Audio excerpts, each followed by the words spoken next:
Hello everyone, welcome to this amazing platform I paper classes. Education is the key to success in life. And फिर से हम एक धुआंधार series में स्वागत करते हैं आप सभी का। जल्दी से जल्दी जुड़ जाइए सारे स्टूडेंट्स, प्रैक्टिस सेट तैयार कर दिया गया है आपके लिए। और आज अगर आपने 25 में से 10 भी कर दिए ना भाई, तो मैं मान लूँगा कि आपकी प्रिपरेशन मतलब जो आपकी तैयारी है वो प्रिपरेशन है बहुत धांसू तरीके से चल रही है। 25 में से 10 कर देना आप, ठीक है। सभी मुझे कमेंट में जब अपना स्कोर कार्ड सेंड करें तो मैं सभी के लिए 2 मिनट लास्ट में दूंगा। तो आज के क्वेश्चन आपके लिए एकदम खतरनाक लेवल के रखे गए हैं, तो सभी मुझे कमेंट बॉक्स में जवाब दीजिए। सभी ज़्यादा से ज़्यादा जुड़ जाइए। सबसे पहले सभी को गुड आफ्टरनून, ज़्यादा से ज़्यादा जुड़ जाइए सभी बच्चे, ठीक है। और चलिए दोस्तों, सेशन को स्टार्ट करेंगे। स्टार्ट करने से पहले सभी स्टूडेंट से वही कि चैनल को सब्सक्राइब कर लीजिए और बेल आइकन प्रेस कर लीजिए ताकि आपको डेली नोटिफिकेशन मिलती रहे। और आई पेपर क्लासेस के साथ जुड़ जाइए, सभी परमानेंट मेंबर बन जाइए, ठीक है। क्योंकि आई पेपर क्लासेस तन और मन के साथ आपके लिए आईसीआर टेक्नीशियन T1 पोस्ट की तैयारी लगातार करा रहा है। और दोस्तों, आज का जो सेशन है ये आपके लिए एक्सपेक्टेड क्वेश्चन है, ठीक है, जो आपके एग्जाम में आ सकते हैं। इनमें से एक ना एक क्वेश्चन आपको ज़रूर मिल जाएगा क्योंकि बहुत ही अच्छे लेवल के क्वेश्चन हैं, थोड़ी आपकी समझ पर आधारित क्वेश्चन रखे गए हैं। तो दोस्तों, सभी सेशन को शेयर कर दीजिए, ज़्यादा से ज़्यादा जुड़ जाइए। ये सेशन बहुत ही मस्त तरीके से कराता हूँ मैं। कल की भी सेट में थोड़ा सा अच्छा रिस्पांस मिला था। मैंने 100 लाइव का टारगेट रखता हूँ मैं हर बार, बट अभी तक जल्दी से पूरे नहीं हो पा रहे हैं। पता नहीं हमारे बच्चे मतलब कैसे कर रहे हैं। मतलब इतने सारे बच्चे हो चुके हैं, लगभग 17 के बच्चे हो चुके हैं, 100 लाइव नहीं आ पाते। वो टाइम मैनेजमेंट प्रॉब्लम है सभी की, तो बताना मुझे। तो चलिए दोस्तों, सेशन को स्टार्ट करेंगे। हम सभी से निवेदन है, आग्रह है कि सेशन को शेयर कर दीजिए, लाइक कर दीजिए, ठीक है। हम एम करते हैं दोस्तों 500 लाइक का, बस 500 लाइक का एम हम सभी सेशंस पर करते हैं। जितने भी स्टूडेंट्स हैं ज़्यादा से ज़्यादा जुड़ जाइए। कल कह रहे थे सर हमारा नाम नहीं लिया आपने, हम भी तो आपके रेगुलर बच्चे हैं, हम भी तो आपके रेगुलर स्टूडेंट्स हैं। तो दोस्तों, सभी का नाम याद रहता है, नाम याद नहीं भी रह पाता है। तो कुछ नए नए स्टूडेंट्स हैं, जैसे यश मुने हो गए, हमारे पवन भाई हैं, ठीक है, कौशल हो गए, और जो अदर स्टूडेंट्स हैं जो हमें कमेंट करते रहते हैं, त्रिपाठी साहब भी हैं, एक चौहान साहब भी हैं, ठीक है। तो सभी के नाम याद है मुझे, ऐसी कोई बात नहीं है, ठीक है। कोई भी मतलब इतना पैनिक होने की ज़रूरत नहीं है कि सर हमारा नाम नहीं लिया आपने। तो कोई बात नहीं दोस्तों, ज़रूरी नहीं है नाम लेना ही ज़रूरी नहीं है, ठीक है, इससे कोई इफेक्ट नहीं पड़ता है। बट हाँ, कुछ बच्चों के लिए बहुत ज़्यादा इफेक्ट पड़ जाता है, सर हमारा नाम नहीं लिया आपने। तो दोस्तों कोई बात नहीं, जो हमें याद होते रहेंगे, जो रेगुलर बच्चे रहेंगे उन सभी के नाम तो याद हो ही जाते हैं। तो चलिए दोस्तों, सेशन को स्टार्ट करते हैं। पहला क्वेश्चन आप अपनी स्क्रीन पर देख पा रहे होंगे। ज़्यादा से ज़्यादा स्टूडेंट जुड़ जाइए, शेयर कर दीजिए सेशन को और लाइक कर दीजिए सभी, ठीक है। तो जल्दी से जल्दी सभी स्टूडेंट से निवेदन करता हूँ कि जवाब देने की कोशिश करें। सारे स्टूडेंट्स जल्दी से लाइव चैट में क्वेश्चन का जवाब देते रहें। तो पहला क्वेश्चन क्या है दोस्तों, स्क्रीन पर आप देख पा रहे होंगे। क्वेश्चन नंबर 26 है। कल हमने 25 क्वेश्चन की सीरीज करी थी, उसमें मुझे लग रहा है सबके अच्छे क्वेश्चन बन रहे हैं। 20 भी बने हैं एक दो स्टूडेंट्स के, और 15 भी बने हैं। तो भाई जो 17 प्लस वाले हैं वो अपने को सेफ में समझें, ठीक है। जो 17 प्लस चल रहे हैं ना, क्योंकि मैं तो अच्छे लेवल के करा रहा हूँ, जो 17 प्लस चल रहे हैं वो अपने को सेफ में इंक्लूड कर सकते हैं, ठीक है। तो अपनी तैयारी को बेहतर तरीके से करिए और टेस्ट के लिए तैयार हो जाइए। चलिए दोस्तों, पहला क्वेश्चन आपकी स्क्रीन पर है, सभी जवाब दीजिए। A large number of a people were hostile to the Napoleon code because. बड़ी संख्या में लोग नेपोलियन की संहिता के विरोधी थे, क्यों।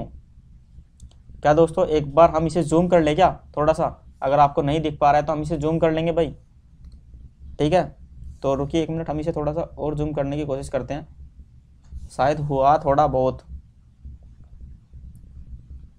तो अब स्क्रीन पर थोड़ा अच्छे डिस्प्ले हो रहा है। दोस्तों जल्दी से जल्दी जवाब दीजिए। A large number of people were hostile to the Napoleon code because.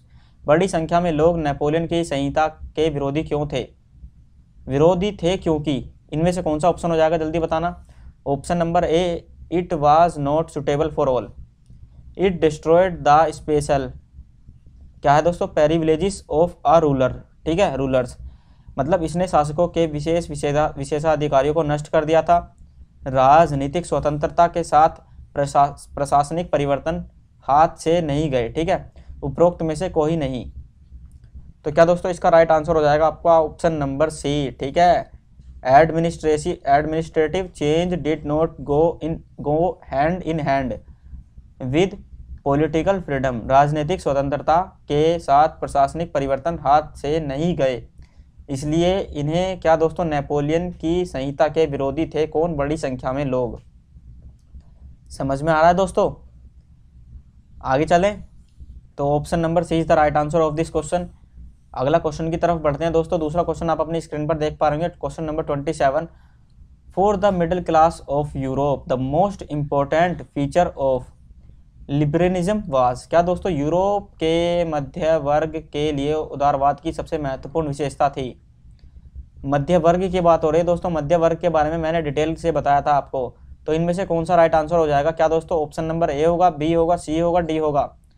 तो बताइए। रूढ़िवादी का उन्मूलन, क्या दोस्तों अबोलिशन ऑफ, क्या दोस्तों कन्वर्जिटम, रूढ़िवादी का उन्मूलन, ठीक है। Right to be are liberal and educated, उदार और शिक्षित होने का अधिकार, क्या दोस्तों उदार और शिक्षित होने का अधिकार। जो मध्य वर्ग की दोस्तों उदारवादी की सबसे महत्वपूर्ण विशेषता थी, मध्य वर्ग की बात हो रही है दोस्तों, ठीक है। कानून के समक्ष व्यक्तिगत स्वतंत्रता और समानता। फोर्थ हो जाता है आपका रिप्रेजेंटेटिव गवर्नमेंट, क्या दोस्तों प्रतिनिधि सरकार, ठीक है। तो जल्दी से जल्दी जवाब दीजिए। ऑप्शन नंबर सी आपका क्या है? Individual freedom and equality before law, क्या दोस्तों कानून के समक्ष व्यक्तिगत और स्वतंत्र और समानता।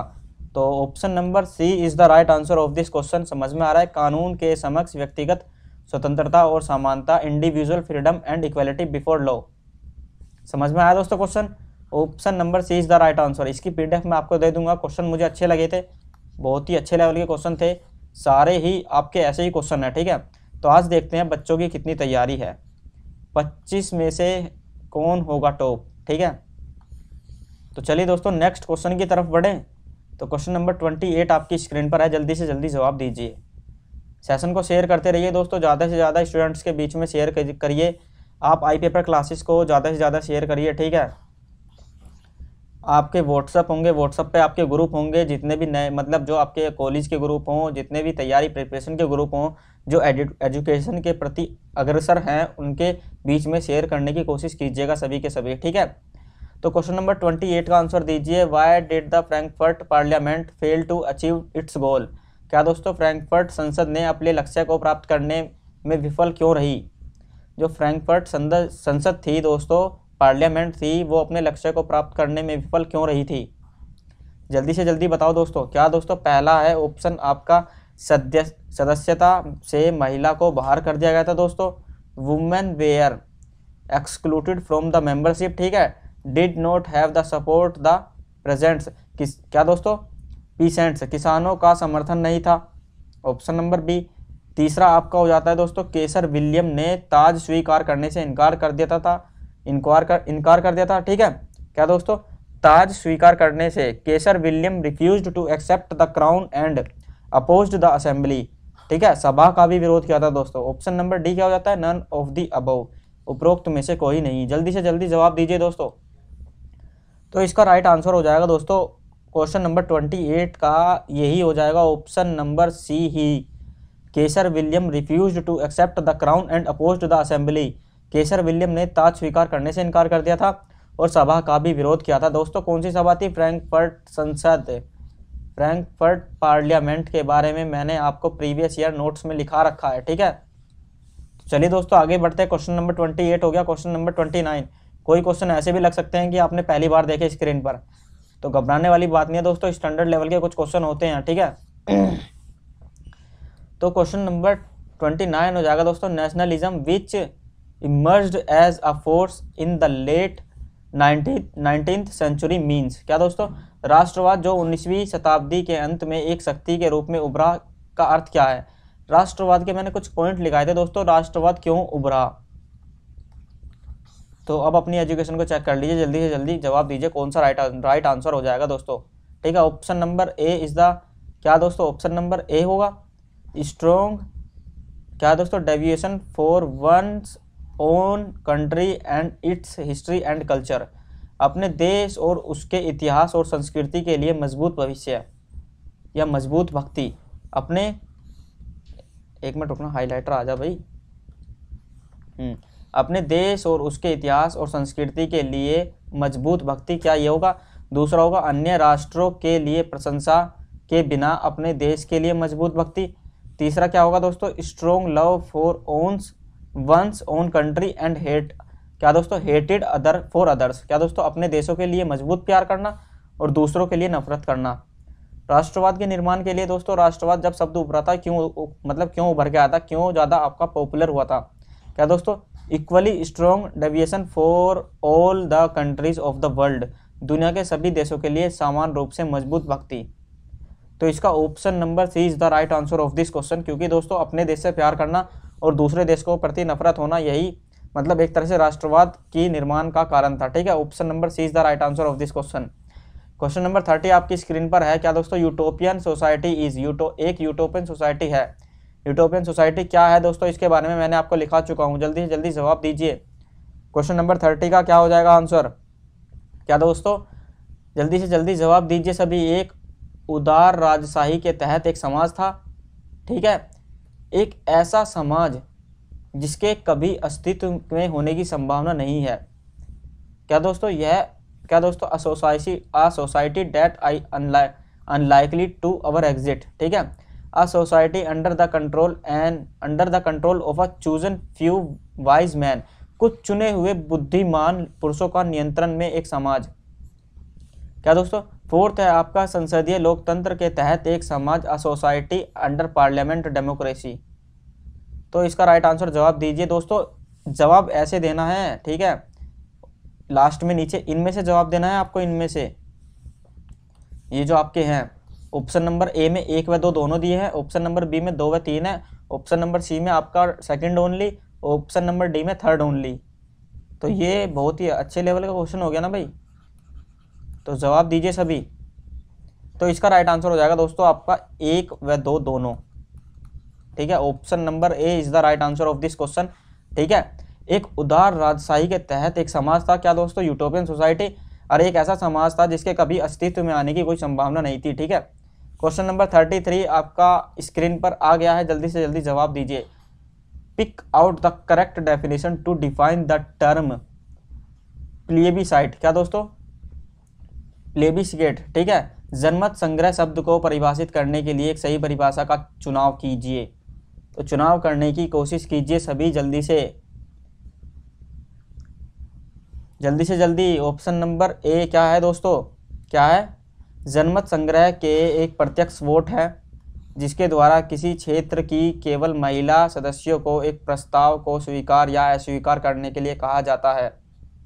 तो इसका मैं राइट आंसर दोस्तों आपको बताऊं, option number B is the right answer of this question. ठीक है, इसको अच्छे से समझने की कोशिश करना दोस्तों। जनमत संग्रह के, हाईलाइट कर रहा हूं मैं, जनमत संग्रह के, क्या दोस्तों? जनमत संग्रह के एक प्रस्ताव को स्वीकार या अस्वीकार करने के लिए मात्र सत्तात्मक व्यवस्था की महिला सदस्यों द्वारा प्रत्यक्ष वोट है।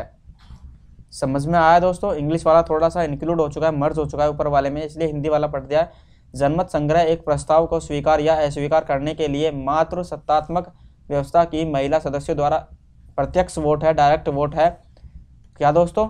ये हमारी हो जाती है जनमत संग्रह की परिभाषा। आया समझ में दोस्तों? ये क्वेश्चन थोड़ा हार्ड हो गया, कोई बात नहीं, इसे आप इंक्लूड भी कर लेना अपने स्कोर कार्ड में, नहीं भी करना, ठीक है, कोई दिक्कत नहीं, ऐसा कोई फर्क नहीं पड़ेगा। आपका 32 नंबर का क्वेश्चन है दोस्तों। क्या है दोस्तों? Ernest Renan believed that the existence of nations is a necessity because. क्या दोस्तों? अर्नेस्ट रेनन का मानना था कि राष्ट्रों का अस्तित्व एक आवश्यकता है क्योंकि। बताइए जल्दी से ऑप्शन नंबर इसका क्या हो जाएगा दोस्तों, जल्दी जल्दी पढ़ने की कोशिश कीजिए। ठीक है, क्या है दोस्तों? इसका क्वेश्चन नंबर हम ही पढ़ लेते हैं। यह सभी निवासियों के लिए एक सुरक्षा सुनिश्चित करता था। क्या दोस्तों? सभी निवासियों के लिए सुरक्षा सुनिश्चित करता था। ठीक है, यह सभी निवासियों के नागरिकों के लिए स्वतंत्रता सुनिश्चित करता था। क्या दोस्तों? लिबर्टी इंश्योर करता था। ठीक है, थर्ड क्या है दोस्तों? यह अपने निवासियों के लिए सरकार के संसदीय स्वरूप को सुनिश्चित करता है। यह अपने सभी निवासियों के लिए नौकरी और अच्छे स्वास्थ्य को सुनिश्चित करता है। क्या है दोस्तों? अर्नेस्ट रेनन क्या मानना था, मतलब कथन क्या था अर्नेस्ट रेनन का? तो इनका कथन था दोस्तों, option number D is the right answer of this question, कि अपने सभी निवासियों, क्या दोस्तों? अपने सभी निवासियों के लिए नौकरी, क्या दोस्तों? It's ensure jobs and good health to all it's, क्या दोस्तों? जितने भी हमारे निवासी थे। समझ में आ गया दोस्तों? इनहेबिटेंस। क्या दोस्तों? इनहेबिटेंस समझ में आ गया। Option number A D is the right answer of this question. अब आ गया आपके स्क्रीन पर क्वेश्चन नंबर 33। क्या है दोस्तों? द फ्रेंच रिवॉल्यूशन, क्या दोस्तों? The French revolutionary declared that the mission the dynasty of the French nation was. फ्रांसीसी क्रांतिकारियों ने घोषणा की कि फ्रांसीसी राष्ट्र का मिशन और भाग्य था। क्या दोस्तों? फ्रांसीसी क्रांति जो थे उन्होंने घोषणा की थी फ्रेंच रिवॉल्यूशन में कि फ्रांसीसी राष्ट्र का मिशन और भाग्य क्या था, टारगेट क्या था दोस्तों? क्या था दोस्तों? क्या है दोस्तों? यूरोप के लोगों को जीतने के लिए, ठीक है। दूसरा क्या है? यूरोप के लोगों को निरकुशंकता से मुक्त कराने के लिए। समझ में आया दोस्तों? थर्ड क्या था? थर्ड हो जाता है आपका यूरोप के सभी देशों में पूर्ण राजतंत्र को मजबूत करने के लिए एंड दुनिया के हर हिस्सों में स्वतंत्रता, समानता और बंधुत्व के आदर्शों का प्रचार करने के लिए। तो बताइए कौन सा ऑप्शन सही हो जाएगा इसका भाई? क्वेश्चन नंबर 33 है ना? कहाँ है क्वेश्चन नंबर 30? अरे रुक जा भाई, ना ऊपर जा रहा है ना नीचे आ रहा है। क्वेश्चन नंबर 33 का जवाब दीजिए दोस्तों जल्दी से। तो इसका राइट आंसर हो जाएगा दोस्तों option number B is the right answer of this question, ठीक है। क्या है? यूरोप के लोगों को निरकुशंकता से मुक्त कराने के लिए किसका निर्माण किया गया था? क्या टारगेट रखा गया था? फ्रेंच रिवॉल्यूशन रखा गया था, ठीक है। डिस्पोटिज्म को, मतलब डिस्पोटिज्म से लिबर्टी दिलाने के लिए ही फ्रेंच रिवॉल्यूशन का टारगेट था। क्वेश्चन नंबर 34 आपकी स्क्रीन पर है। The civil code of 1804 in France is usually known as. France में 1804 नागरिक संहिता को आमतौर पर किस रूप में जाना जाता है?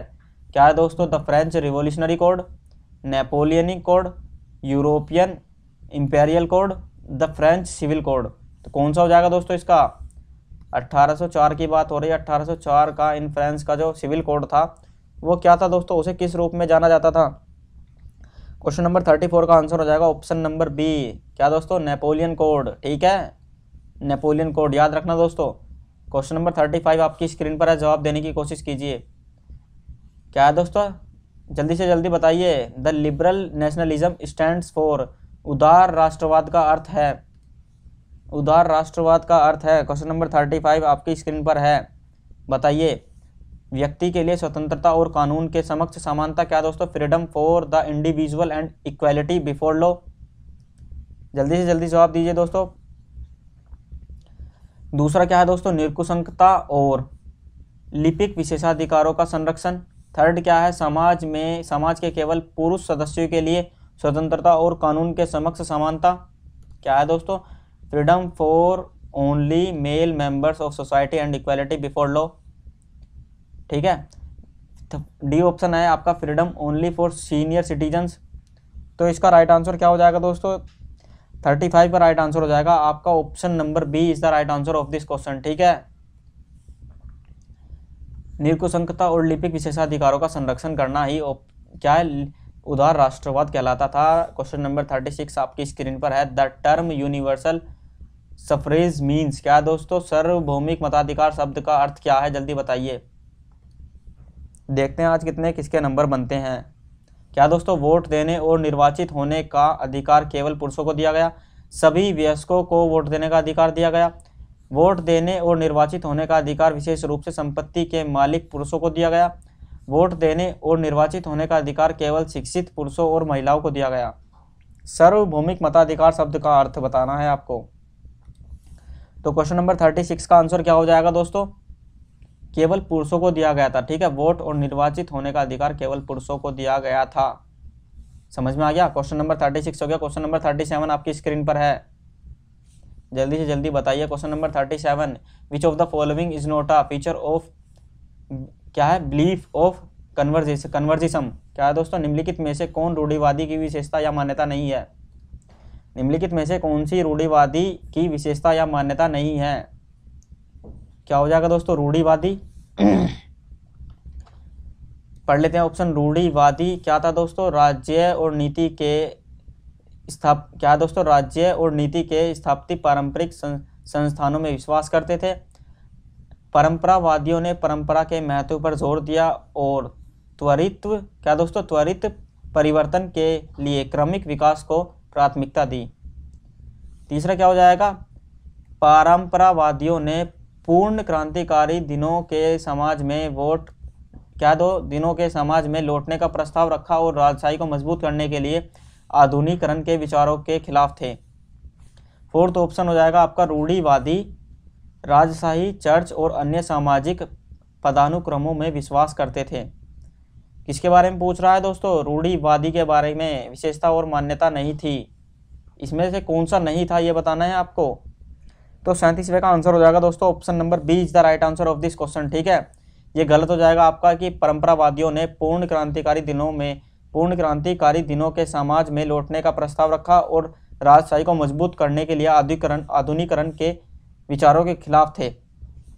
तो ऑप्शन नंबर 37 का हो गया, option number C is the right answer of this question.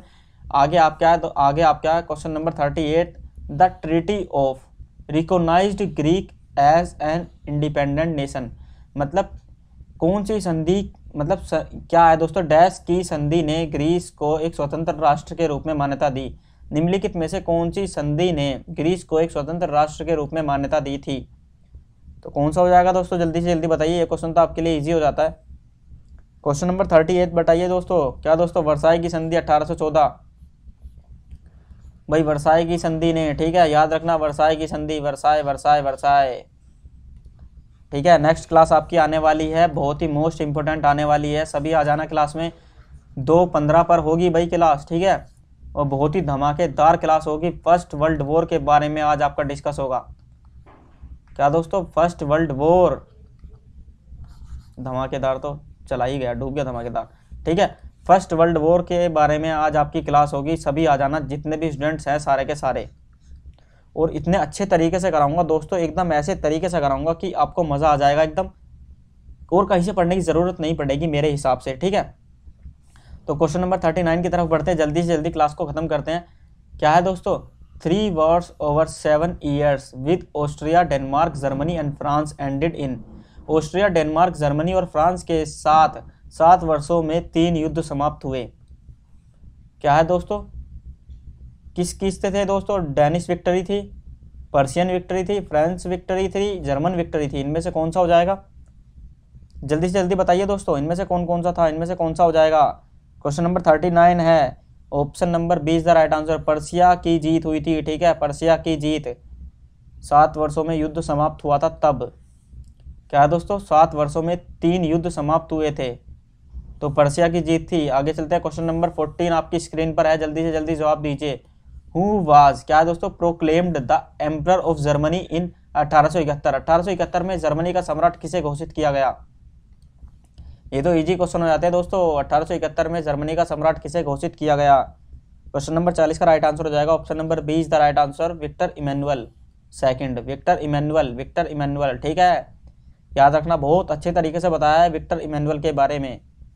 Question number 41 आपकी स्क्रीन पर है, जल्दी से जल्दी जवाब दीजिए। Who become the king of United Italy इन 1861। जो स्टार्टिंग के क्वेश्चन थे वो थोड़े अच्छे लेवल के लिए थे, इसलिए मैंने अच्छे से पढ़ा के कराए हैं। आपका 41 क्या है दोस्तों? 1861 में संयुक्त इटली का राजा कौन बना? जल्दी से जल्दी जवाब दीजिए भाई, 1861 की बात हो रही है, संयुक्त इटली का राजा कौन बना था? 41 का आंसर हो जाएगा दोस्तों। क्या है दोस्तों? ज्यूसेफी मैजिनी या ज्यूसेफी मैजिनी। ठीक है, इटली का संस्थापक भी यही था, इटली का जनक भी यही था। ठीक है, फादर ऑफ इटली भी ज्यूसेफी मैजिनी थे। इटली के एकीकरण के जनक भी यही थे। ठीक है, इटली के एकीकरण का रीजन कौन था दोस्तों? ये आपका क्वेश्चन हो जाता है। क्या यूनिफिकेशन ऑफ इटली का रीजन कौन था? जल्दी से जल्दी बता दीजिए मुझे। ठीक है, क्वेश्चन नंबर 42 आपकी स्क्रीन पर है, जवाब दीजिए दोस्तों। क्या है? What helped in the formation of nation state in Britain. Britain में एक राष्ट्र राज्य के निर्माण में किस बात ने मदद की? ये आपका फिर स्टेटमेंट वाला क्वेश्चन आ गया, जल्दी बताइए। क्या दोस्तों? ब्रिटेन में एक राष्ट्र राज्य के निर्माण में किस बात ने मदद की? ब्रिटेन में एक राष्ट्र राज्य का गठन अचानक हुई उथल पुथल का परिणाम था। दूसरा क्या है दोस्तों? ये तो डेट, हाँ, 1688 में ब्रिटेन में राजशाही ने अंग्रेजी संसद से सत्ता हत्या ली थी। ठीक है, सी ऑप्शन क्या हो जाएगा दोस्तों? संसद ने एक रक्तहीन क्रांति के माध्यम से राजशाही से सत्ता छीन ली, जिससे धीरे धीरे एक राष्ट्र राज्य का उदय हुआ। फोर्थ क्या है, स्कॉटलैंड और वेल्स के साथ युद्ध परिणाम स्वरूप ब्रिटेन राष्ट्र का गठन किया गया था। जल्दी बताइए दोस्तों, इसका राइट आंसर हो जाएगा आपका क्वेश्चन नंबर 42 का option number B is the right answer of this question. 1688 में ब्रिटेन में राजशाही ने अंग्रेजी संसद से सत्ता ली थी, ठीक है। इसलिए ब्रिटेन में एक राष्ट्र राज्य निर्माण में किस बात ने मदद की थी, इसी ने, ठीक है, जो सत्ता ली थी। क्वेश्चन नंबर 43 आपकी स्क्रीन पर है, जल्दी बताइए, ठीक है। The allegory of German nation who wears a crown of oak leaves was oak के पत्तों का ताज पहनने वाले जर्मन राष्ट्र का रूपक था। क्या दोस्तों, ओक के पत्तों का ताज पहनने वाले जर्मन राष्ट्र का रूपक था, कौन था दोस्तों? क्वेश्चन नंबर 43 का राइट आंसर हो जाएगा ऑप्शन नंबर सी, ठीक है। क्या दोस्तों, ब्रिटानिया। क्या दोस्तों, ब्रिटानिया, ठीक है, ब्रिटानिया था जो रूपक था किसका दोस्तों, ओक के पत्तों का ताज पहनने वाले। क्वेश्चन नंबर 44 बताइए, आपकी सीरीज का लास्ट क्वेश्चन हो जाएगा, जल्दी बताना मुझे। क्वेश्चन नंबर 44 का आंसर बताइए दोस्तों, क्या है? A large part of Balkan reason was under the control of. Balkan क्षेत्र का एक बड़ा भाग किसके नियंत्रण में था? रशियन एम्पायर, और क्या है दोस्तों, तुर्क साम्राज्य, जर्मन एम्पायर, क्या है दोस्तों, हैब्सबर्ग शासकों के। तो इसका राइट आंसर हो जाएगा दोस्तों, क्वेश्चन नंबर 44 का हो जाएगा आपका option number D is the right answer of this question. Habsburg शासकों के हाथों में था क्या दोस्तों, बाल्कन क्षेत्र का एक बड़ा भाग। तो आज की सीरीज में इतना ही रखते हैं दोस्तों। अगर आपको सेशन अच्छा लगा है तो लाइक कीजिएगा, शेयर कीजिएगा, चैनल को सब्सक्राइब कर लीजिए, बेल आइकन प्रेस कर लीजिए ताकि आपको डेली नोटिफिकेशन मिलती रहे। और दोस्तों 2 बजे 2:15 पर सभी तैयार रहिएगा, बहुत ही धमाकेदार सेशन की शुरुआत करने वाले हैं आज। वर्ल्ड वॉर फर्स्ट होने वाला है आपका, ठीक है। तो उस सेशन में सारे के सारे जुड़ जाना और ज़्यादा से ज़्यादा शेयर करना, ठीक है। सोशल साइंस की क्लास के लिए आज आपका वर्ल्ड वॉर फर्स्ट स्टार्ट होने वाला है। आपके जितने भी पॉइंट पहले हुए हैं उनकी प्लेलिस्ट बना रखी है, वहाँ पर जाकर देख लीजिएगा। चलिए दोस्तों, मिलते हैं नेक्स्ट सेशन में। स्वस्थ रहिए, मस्त रहिए और घर वालों का ख्याल रखिए और तैयारी को ज़ोरों शोरों से करते रहिए।